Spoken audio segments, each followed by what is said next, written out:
Welcome to the Sustainable Jungle podcast. I'm Joy, and today I'm speaking with Allison Callaway, the founder of Activist Skincare, a brand that's challenging the status quo in beauty with a deeply thoughtful approach to ingredients, packaging, and purpose. Since launching Activist Skincare in 2018, Allison has blended her passion for sustainability with her skincare expertise, building a refillable, small batch product line that customers consistently rave about. In this episode, we'll explore Allison's personal journey, the ethos behind the brand, and what it takes to run an activist-driven beauty business, especially one that's independently owned and operated at every step. We'll also touch on how Activist Skincare earned a top-rated badge in our Sustainable Jungle brand rating system. And just a reminder, our members-only space is on the way, where you'll find extended conversations like the bonus segment from this interview. You can register your interest for that members area in the show description. And I know I've been saying that for weeks and weeks and weeks, but it's really close to being ready. So please do register. Okay, let's get started. Allison, welcome. To kick things off, let's learn a little bit more about you. Where were you born and where did you grow up? I am from various places. I was born in New York State, in a rural part of Western New York State. So I'm technically a New Yorker, but I only lived there until I was 12. Then I lived in the South. I lived in North Carolina from the ages of 12 to 25. And then when I met my husband, we moved to Texas together and lived there for 7 years. And now I live in the Los Angeles area, where we've been for, I guess, about 7 years now. So I've kind of made my way across the whole U.S. almost. What's been your favorite place to live in? I really love it here. I hope we can stay for a long time. I'm an outdoorsy person, so the climate being so mild and conducive to spending so much time outdoors is really awesome. I've never been able to live near the ocean before, so being so close to that is such an amazing thing that I'm not taking for granted. Like a lot of the locals here, they never even go to the beach, and we're at the beach whenever we can. So I actually really love California, and I hope I can stay here. Hopefully, yes. And now you launched Activist Skincare in 2018, but the path there, of course, wasn't linear. Could you share a little bit about your career journey before you started the brand? Absolutely. I originally wanted to be an investigative journalist. So my career path was intended to be quite different. I went to journalism school during college, and I really wanted to change the world through truth telling.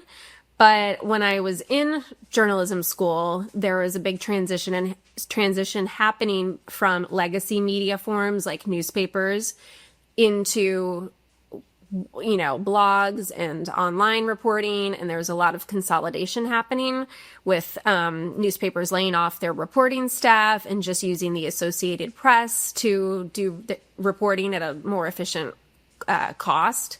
So nobody knew what the future of journalism was, and I got scared that it was going to be too cutthroat to get one of those few remaining positions. So I pivoted, and I'd also always been a visually oriented person. So the journalism school had a track for design, and I started with newspaper design and layout, and then I switched over to graphic design in general, and I ended up being in marketing for the first 10 years of my career after graduation. And it was a nice creative outlet, especially when I got to help small businesses help them brand themselves and tell their story. I found that really rewarding, and I did some really awesome things. Like one time I got to do a photo shoot from a helicopter flying over the mountains and rivers and stuff, because we were working on a tourism client. So I even got to be a model in that campaign, and I'm there's a billboard of me sliding down a waterfall in my bathing suit. So that was super fun. But then over time, especially when we moved to Texas, I kind of got pigeonholed a little bit in the retail space as a graphic designer. And so I ended up in the fast fashion industry promoting something that had like was very against my values, promoting like a throwaway culture and, you know, the race to the bottom and like how cheap can you make things and stuff like that. So that is when I started kind of like incubating an idea for a big shift. And I felt burnt out, I think, by working in a many-tiered corporate culture. At that point, I was working for JCPenney, which is a large American retailer that is known for just like selling a lot of cheap stuff. And it just wasn't me. So I started attending meetups, and I also got bitten by the Shark Tank bug. So I was like really into entrepreneurship and startups. And this was like, the first decade of the 2000s, I guess. No, it was the second decade of the 2000s. Sorry about that. But so it would, I just wanted to make a big change. I was ready for a big change. And I thought about like, what do I have to offer the world? I knew enough about marketing to be able to start my own business. And I've been a passionate environmentalist since I was a little kid. So protecting the planet and protecting animals has always been something that is like core to who I am. And when I was going through adolescence, I had a really difficult time with acne.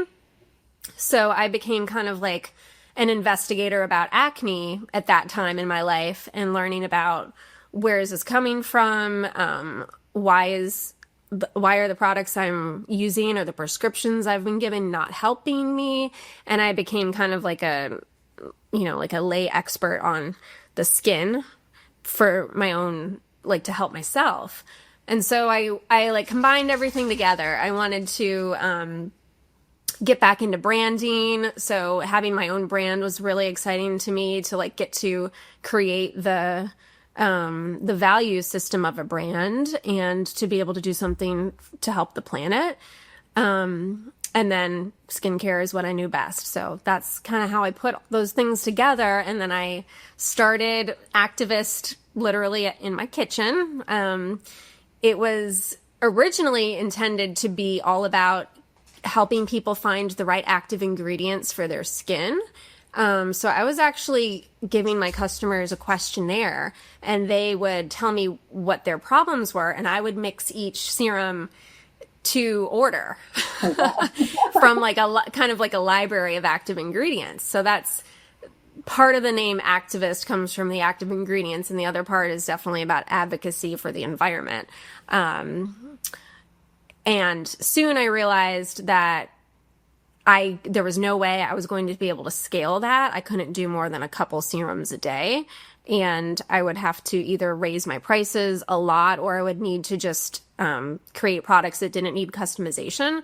So after a couple years of making serums to order, I just realized there's patterns here. There's the same ingredients are being used over and over again. So then I just created products from those patterns basically. And now I have what is now the Activist skincare line. I don't do any custom products anymore. Sadly, it was fun, but there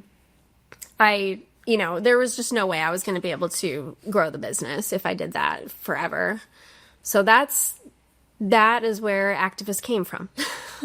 Amazing that you got this opportunity to do such in-depth market research by being able to build, custom products for people and then identify the patterns from that. What an interesting way to do it. Very cool. And I love the Activist name. I didn't realize that came from, I just assumed it was activist as opposed to, active ingredients. How clever. Very cool. Thank you. Did you brainstorm that one for quite a while? Because that's genius. Yeah, for a while I wanted to call it alchemy, but there was already probably like at least two other brands using the word alchemy. So alchemy is like, mixing stuff together. And it was definitely all about the ingredients when it was alchemy. And then it was actually, I was actually looking at a brochure from somewhere I was ordering ingredients from, and they called their brand Skin Actives. And I was like, activist, what is that? And then I I just decided to try activist, and it wasn't taken, and I was so excited, and yeah, that's how it happened. I love it. I love it. I love the little dog there making its presence on your lap. That is Xena, warrior princess. She was my foster dog, and then she was adopted, and now her new family is on vacation, so I'm babysitting her, and I think she heard me talking, and she was like, she must be talking to me, so she jumped in my lap. Very cute. I wish my dog would jump on my lap and cuddle me like that. He's the cat dog. He likes to stay close, but you just can't touch him. Just out of reach. Always. Yeah. He likes to be hard to get. Yeah, he's an odd boy.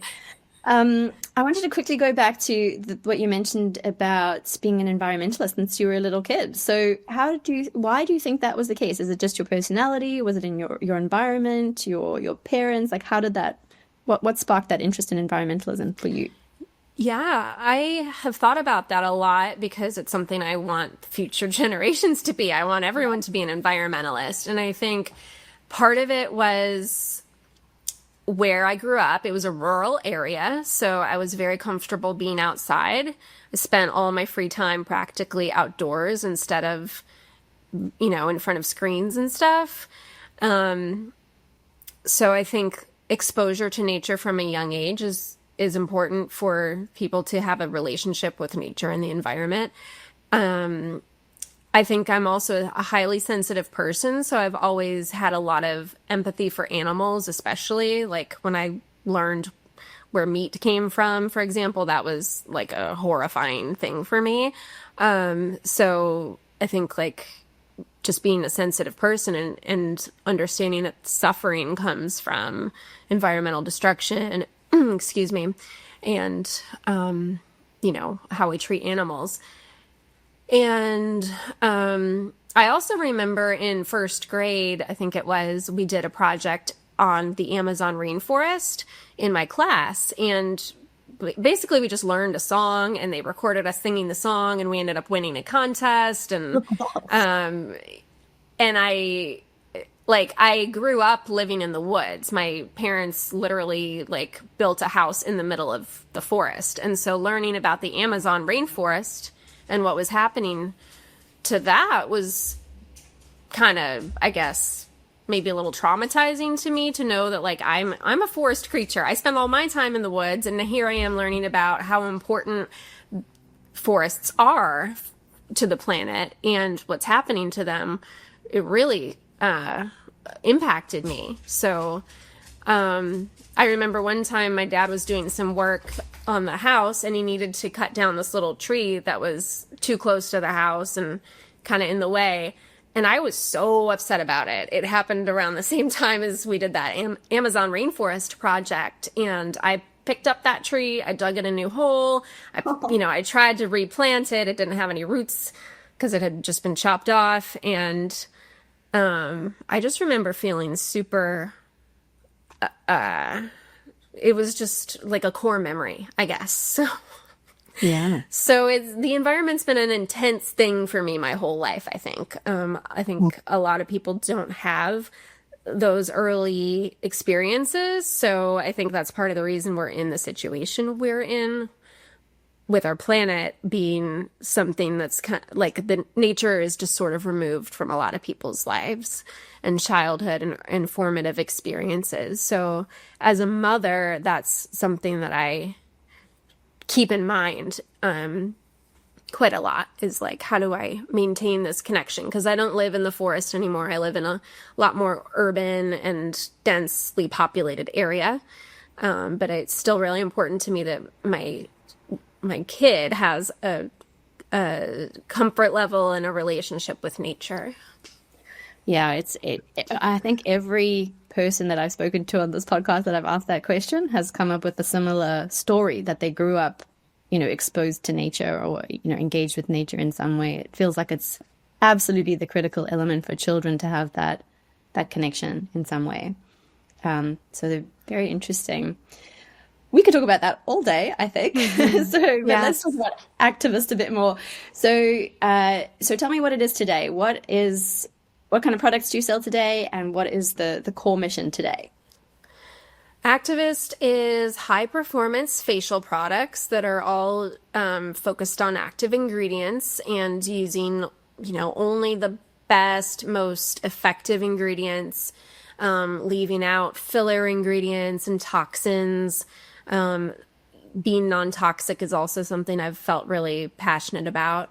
So all of these products are designed to just be as effective as they can be while also being very gentle, because going through acne and having sensitive skin myself, that's something that I value a lot, and you don't have to harm the skin barrier or, disrupt your skin's equilibrium in order to get good results, whether it's acne or anti-aging. Like, you don't actually have to bombard your skin in order to see results. And I think that at least when I was growing up with acne, I felt like I was trying to have a nuclear attack on my acne.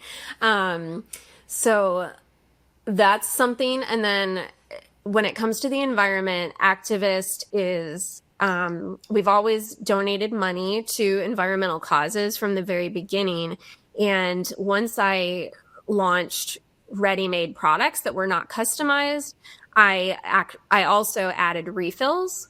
So our products all come, and I have one right here, our products all come in glass bottles, which are meant to be beautiful and high end. They're also supposed to be inspirational and help people remember that they are an activist when they're doing their morning routine or their nightly routine. It's kind of like a self-care moment that can kind of help you reset your day and your intentions and everything.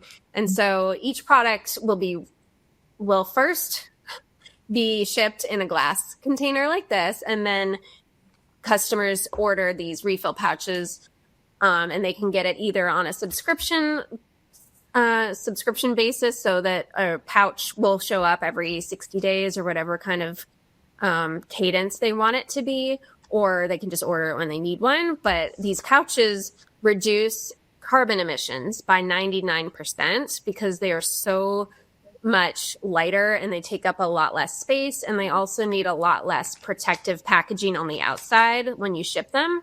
So there's a huge carbon savings. Glass is so heavy compared to these pouches, and it's three-dimensional and it's delicate, so you have to, pack it in more material. So there's a big carbon savings. There's also a big waste savings, because these parts are made out of multiple materials. There's plastic in there and glass, and if it's a pump product, there's also metal. So those parts can't get recycled. And when you refill the product, you're going to be able to save a lot of material from having to be remanufactured and going into the waste stream. So that's part of what makes Activist sustainable. I mean, it's a really big difference compared to conventional skincare. Absolutely. And another unique aspect that I found interesting is that you produce everything in these small batches, and you have this full direct oversight of the production. So I was curious as to why that was important to you, and what the pros and cons were of that model when you were initially sort of working through how to do your production. Yeah. So part of what I learned through my obsession with Shark Tank and the startup world and all that stuff is about creating a minimally viable product, MVP, of your concept that you can bring to market without having to put a lot of investment into something and just see if anybody's even interested in it. It's like finding your product market fit. You want to do that without having a huge investment, because maybe there's part of your idea that's good, but the way that you're executing it is not exactly what consumers are looking for. So being able to make it yourself allows you to test various things. Like, I was able to test custom skincare, and then I was able to test a couple different ways of doing refills before I landed on the pouches, which are made of Mylar, because I also tried having customers order an aluminum bottle that they would then send back to us, and that was not working for me because there were a lot of dented containers that didn't seem like they were going to be nice enough to send it back to a new customer.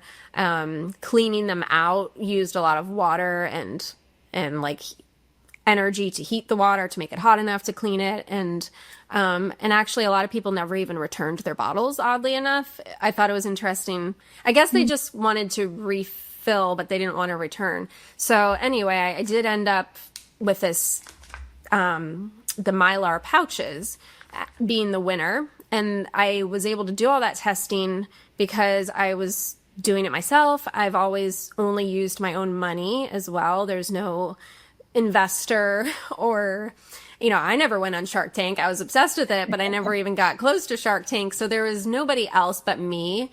And so if I even wanted to start a business, I was just going to have to do it myself. It kind of started as an experiment, like a hobby, and then it turned into figuring out the right product market fit and being able to grow it into more of a business than just an idea.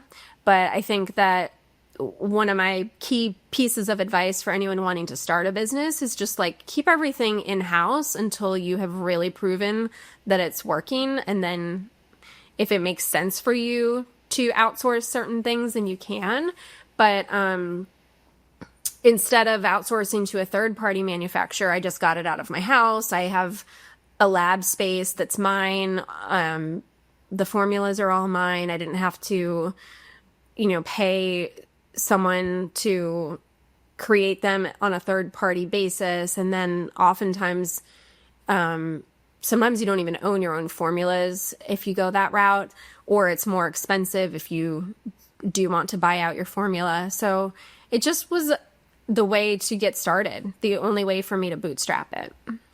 Yeah, makes sense. What is Mylar? What is it made? What is Mylar made from? Mylar is a multi-material material.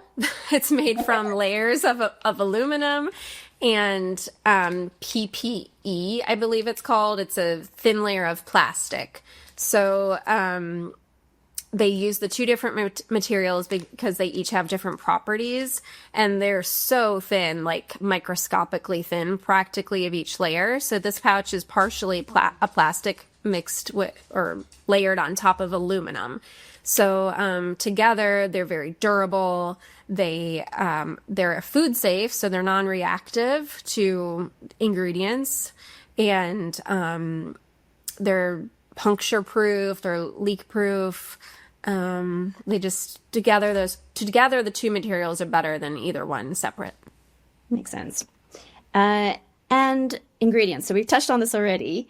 And you've spoken a little bit about the importance of non-toxic ingredients, but also sort of highly functional, beautiful ingredients. But I wanted to know more about sort of the sourcing of those and how you go about selecting them, and sort of what are the top priorities that you think about when you choose ingredients for these products.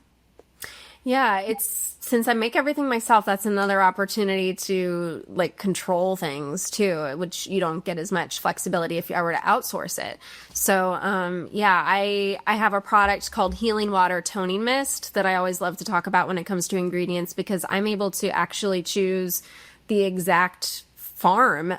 In the Pacific Northwest of the United States, there's a lot of farming for things like lavender and calendula.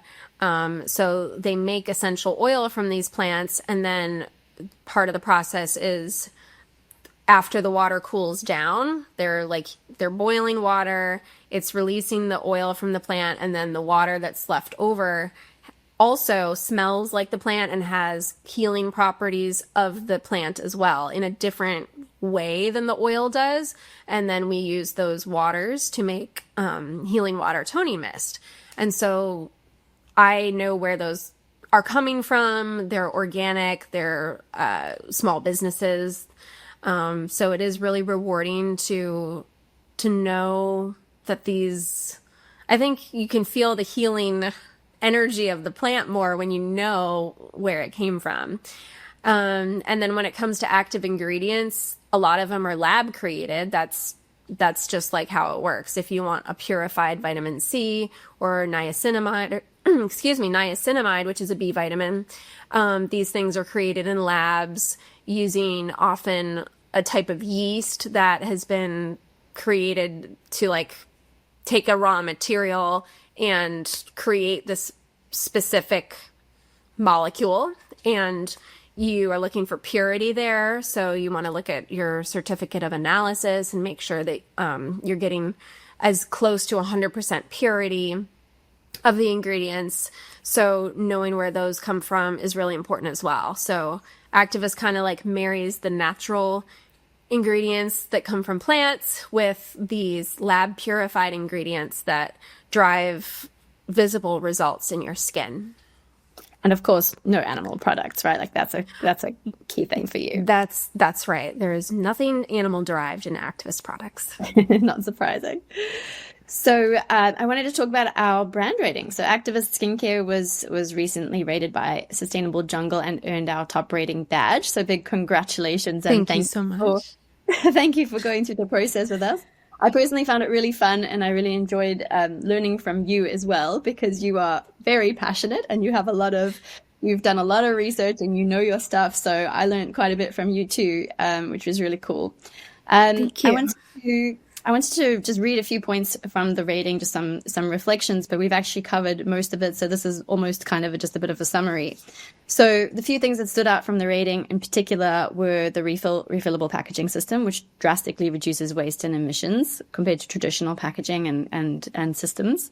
Also the small batch production in a contracted facility where you can oversee the production yourself and you can ensure that the employees are fairly treated.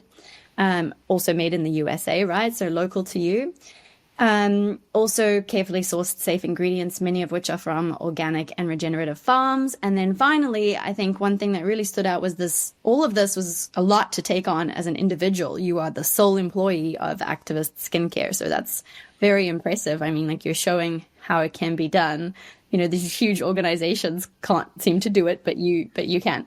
So I think that's all very impressive. And I wanted to talk a little bit about your journey, and you've touched on this a little bit already, how you've focused on that MVP and sort of that journey from when you first started and using the refillable aluminium bottles to now the pouches and all that kind of thing. Was there anything else that for you that stood out in the evolution of when you started to today that you found interesting or would be a good learning for somebody else to hear about? Gosh. Starting a business is definitely a winding road with a lot of hurdles. I think that it's been a good fit for me because I enjoy having something different and a problem to solve. I enjoy that mental exercise.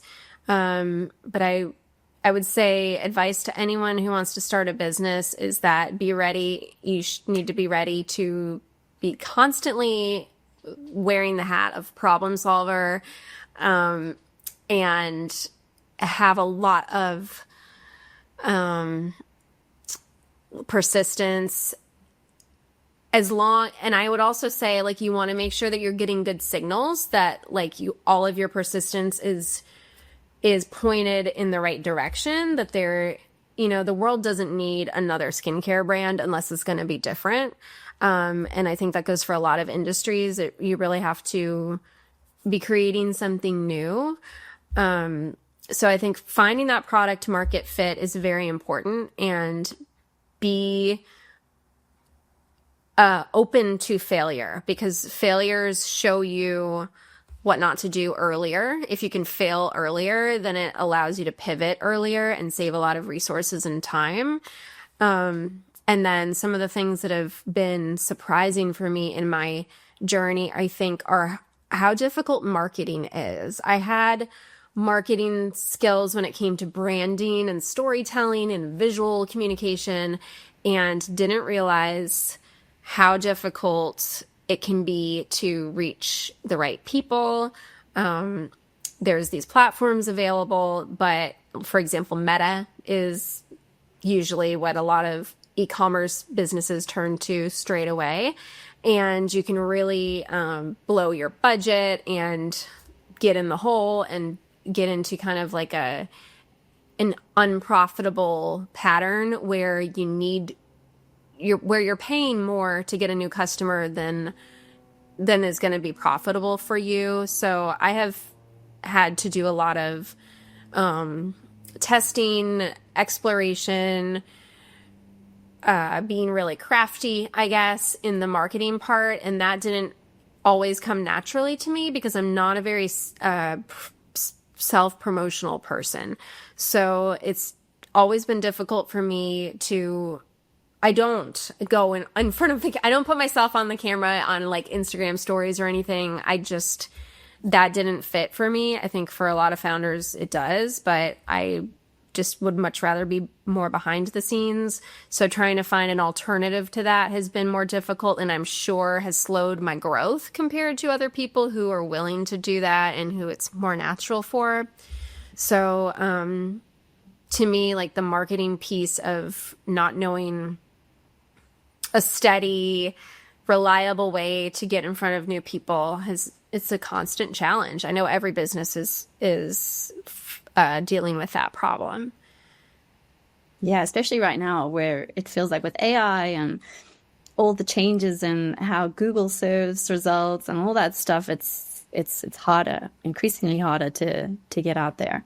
Yeah. It is. Yes. It's uncharted waters that we're all heading into. Yeah. And what are you most proud of? Are there any milestones or moments that have stood out to you where you've been like, I nailed that. Well, this is really working well. I'm so happy about this. What stands out for you? Just a few months ago, I won an award. I think it's probably one of the only awards Activist has won, and it was for the refillable system. So it was really nice to be acknowledged by an industry group. It's not anything in the beauty industry. It's more about the awarding body was, it's like something consumers would never even see because it's all about industry, like businesses working together to improve packaging and to be more sustainable. So it was really rewarding to be recognized from within the CPG industry, which would include food products and other stuff. And they happened to be awarding it at a convention in the Los Angeles area. So I was able to go there and accept it in person. And so even though like it was kind of like no consumers going to be aware of this award, it was just a really nice time for me to get acknowledgement that what I'm doing is, that it is groundbreaking. And it matters because sometimes it does feel like an uphill battle every single day. So that was a nice moment. For sure. Congratulations. That's Thanks. That's been such a good feeling. And also, I think your customers love your products, right? Almost all the reviews that I looked at during the rating process were 5-star, most of them. So I wanted to get your thoughts on what you think resonates most with them. Is it just like the functionality or the performance of the product, or is there more to it? I think that the functionality is definitely important. That's the reason anyone uses skincare generally, is because they want to see results. So I am always using the active ingredients at the maximum effective and safe concentration. Whereas I think a lot of products on the market are they're kind of like cramming their ingredients lists full of tons and tons of stuff. And the consumer looks at it and thinks, wow, look at all these ingredients. I'm getting so many things. But the reality is they're all like just a speck of something.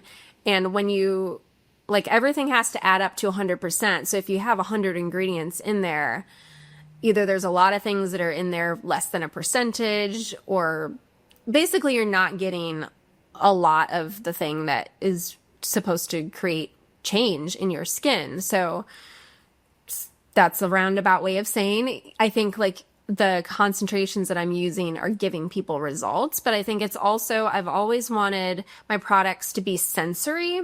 So they're colorful. I've got like an orange product, a yellow product, a bright blue product. And then I have these, these serums in brown glass. That's not all that exciting, but I think that skincare, at least for me, I want it to feel kind of delicious, and I want to, if skincare is supposed to make you vibrant, I think bringing that into the experience of having things that smell nice, but not overpowering, like a natural smell that reminds you of nature, but it's not overpowering. And having these beautiful colors and textures. The cleansers are all very smooth and silky. There's like a jelly texture it's fun to play with, and it's the bright blue product. So it's just like, it makes you look forward to washing your face. I think when I was growing up, like washing my face kind of hurt. It stung, and, it kind of like irritated my eyes and everything, and my skin kind of stung afterwards. So I wanted skincare to feel good. So all of my cleansers smell nice. They leave your skin feeling very moisturized and hydrated instead of irritated and stripped. Like a lot of cleansers will strip your skin of the oils that belong there to protect your skin. And over time, it damages your barrier and increases problems like acne and aging.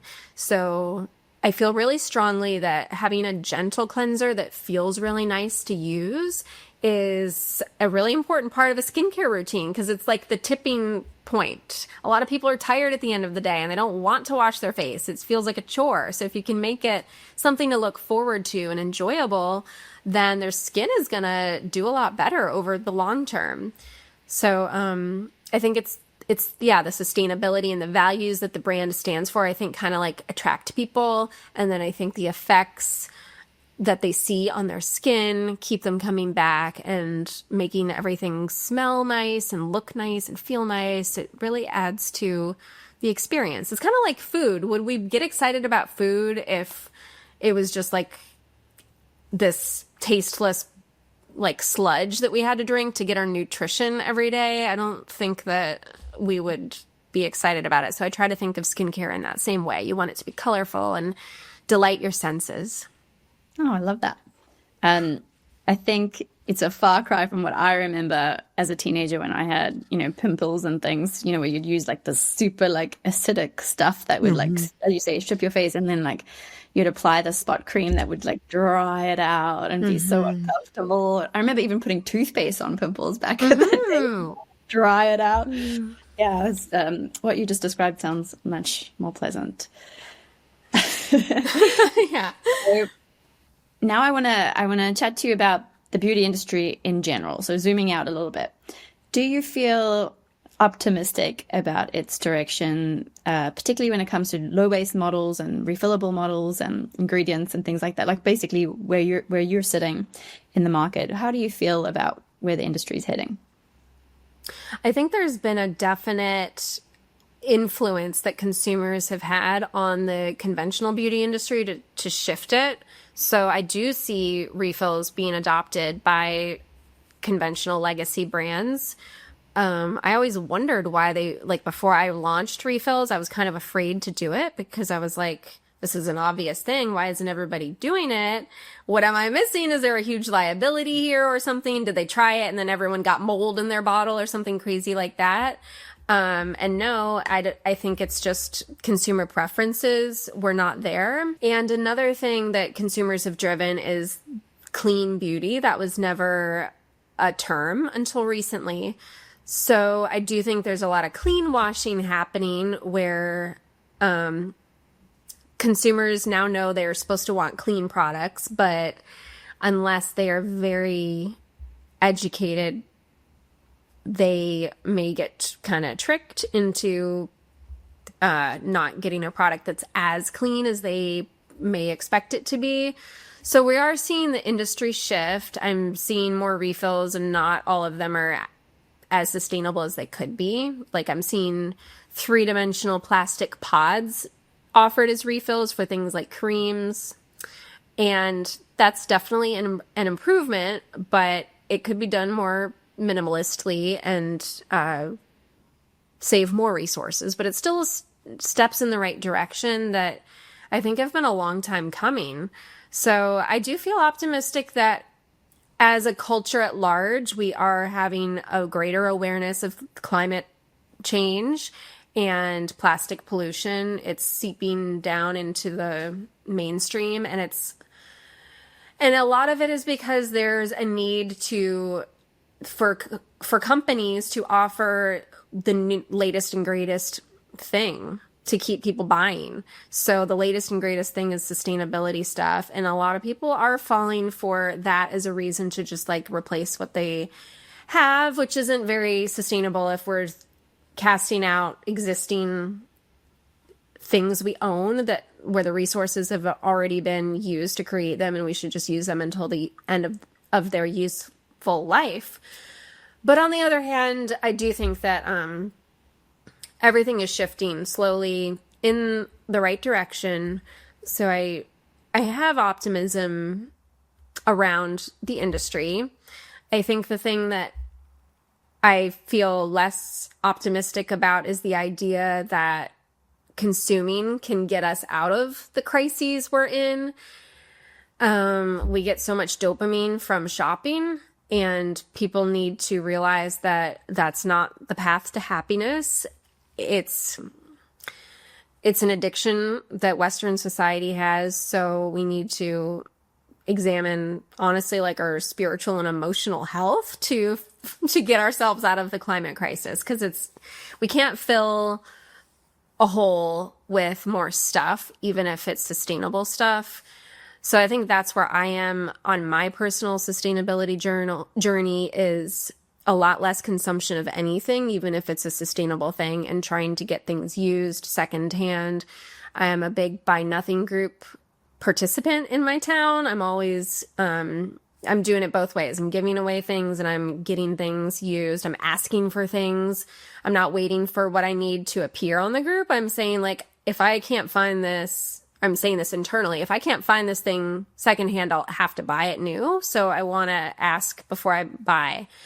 So I think that's like the shift that I think we need to be pushing for society at large, is less consumption overall and more peer-to-peer sharing of resources and exchanging of resources, things that I have too much of that someone else may need and they don't have to go buy it new. Excuse me. And that's going to be a harder shift because it's not something that can be monetized as well by our capitalist society. So I'm hopeful that there will be more innovation. For example, there's a clothing brand called, or it's not a brand exactly, it's a secondhand online thrift store called ThredUp, and I get all my clothes from there. So it's still letting you scratch your itch to get something new, but it's all secondhand. And I'm hoping that there will be more models like that for other things that we need in our lives besides just clothes. I think that's like what we really need to maintain everyone's quality of life and feel like people are not having to sacrifice these nice things that we've come to expect that we can get so cheaply and so readily in American society and other Western societies, because sustainability is really about using less resources. And how can we sell people on using less resources if they feel like they have to compromise so much? That's a difficult one to get a large body of people to accept. Yeah, I love that. Maybe this is very similar. Maybe your answer to this will be very similar, but if you could think of one piece of advice, like one little message, like maybe a 1 or 2 sentence message, and you could just transport it into the brains of every person in the whole planet, like just a little message goes in and have it really sink in and heard, what would that be? Oh, that's so hard because there's so many really important messages. But I think it would go back to something like getting people to truly understand and believe that they don't need a constant flow of new stuff in their lives to feel the way that they want to feel. So I don't know an eloquent way to say that off the top of my head, but it is something about, true satisfaction in your life and contentedness is not going to come from spending resources and a constant influx of stuff. That's not where happiness and satisfaction come from. It's about creativity over consumption and relationships over relationships with brands. I think a lot of people are kind of expressing their identities through brand relationships instead of human to human relationships. Yeah, like we've lost that community vibe, haven't we? For most of us don't have a community anymore. So that's what's missing. A big chunk of what's missing anyway. Yeah. So for those listening who want to support Activist Skincare, want to try the products, want to sort of support you in some way, what's the best way to do that? Where can they find you? Activistskincare.com is our website, and we do most of our business just direct to consumer without any major retailers. So a great way to start, there's two great ways to start. One is we have a skin quiz that will listen to what you are trying to solve and your preferences and recommend a minimalist but effective routine from our curated line that will fit your skin and your preferences. And the other way is you can try everything we make in a trial and travel kit, which is a little set of 7 miniatures. They're bigger than sample sizes, so they will last you about a month, and you can really get a feel for how each formula works for your skin and your preferences as for like which scents and textures you like. And it's perfectly proportioned to take with you on a vacation, and all the containers are also refillable. So once you find the formulas you like, you can keep refilling that container and you'll have enough for your travels. And so you don't have to leave your favorite products behind, and you also don't have to carry around a big cosmetic bag as you travel. So that offer is called the Trial and Travel Kit, and it currently comes with a $25 voucher. So you'll get the products and use them for about a month, and then you'll have $25 to spend on a full size of whichever products you like the best. So I would definitely recommend going one of those 2 routes. Very cool. And any final thoughts or messages that you would like to share with anyone listening today? I think just, I really appreciate you, Joy, letting me on the podcast and doing the rating. It's been a really nice way to get to know you and, also examine my business again from kind of a little more objective perspective than I usually have. So that's been a wonderful opportunity, and thank you for letting me talk about my values and how I feel like the next step in our collective journey towards sustainability on this planet is more of a spiritual thing than a material thing. Agree completely. So Allison, thank you so much for joining us and for sharing the Activist Skincare journey. I'm so impressed. We are so impressed with everything that you're building and so impressed with you as a person. So thank you for joining us. We're going to now shift to our members only portion of our conversation. So if anyone's listening that would like access to the bonus segment and wants to support the work that we do at Sustainable Jungle, you can register your interest via a link in the episode description, which I've been saying for weeks and weeks and weeks, but it is almost ready. So do register. That was Allison Callaway from Activist Skincare, a brand that's proving sustainability and skincare can go hand in hand with thoughtfulness, transparency, and a serious dedication to doing better. If you enjoyed this episode and want to hear more from founders driving change in business, don't forget to subscribe, follow, or leave us a review on your favorite podcast platform. And if you're curious to hear more from Allison, stay tuned. We're about to head into our members-only bonus segment. You can register your interest to become a member using our link in the episode description. Thank you for listening, and we'll catch you next time.